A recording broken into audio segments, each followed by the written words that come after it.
In today's video, I'm going to show you exactly how to add text in Inkscape and work with it like a pro.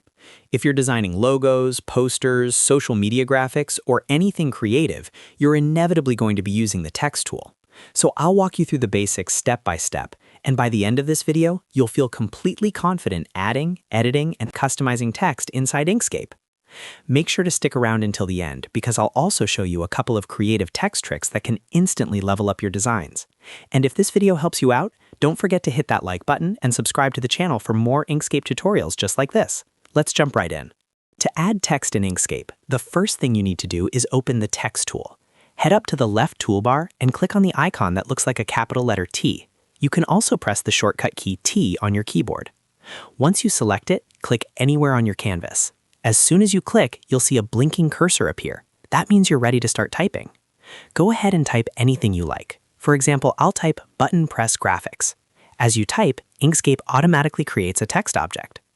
Now, with your text selected, look at the top toolbar. This is where all your text settings live. First, you'll see the font family dropdown. Click it, and you'll see a list of all the fonts currently installed on your system. If you want to change the style of your text, simply choose a different font from this list. Right next to that, you'll find the font style option. If your selected font includes variations like bold, italic, or light, you can choose them here. Next is the font size. You can manually type in a size or use the up and down arrows to adjust it. You can also change the unit of measurement, whether that's pixels, points, inches, or millimeters, depending on your project needs. If you want to quickly resize your text visually, switch to the Select tool by pressing S or clicking the arrow icon. Then click on your text and drag the corner handles to scale it up or down. Hold Ctrl while dragging to keep the proportions consistent. Now let's talk about spacing. Back in the text tool options, you'll see controls for line spacing, letter spacing, and word spacing.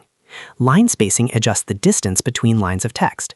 Letter spacing changes the distance between individual characters. Word spacing affects the gaps between words.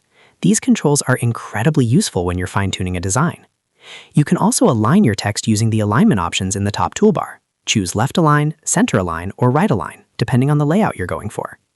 Now, here's something very important. At this stage, your text is still fully editable as text. That means you can click back into it any time and change the wording or font. But if you want to edit individual letters as shapes, you'll need to convert the text into paths. To do that, first select your text. Then go up to the top menu, click on Path, and choose Object to Path.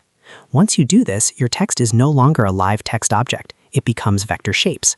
If you switch to the Node tool, you'll now see nodes on each letter. This allows you to edit and reshape individual letters however you like. If you want to edit letters separately, you can go to Object and choose Ungroup. Now each letter becomes its own independent object. You can change colors, add strokes, or modify shapes individually. Just remember, once you convert text to paths, you can't edit the wording anymore, so make sure everything is spelled correctly first.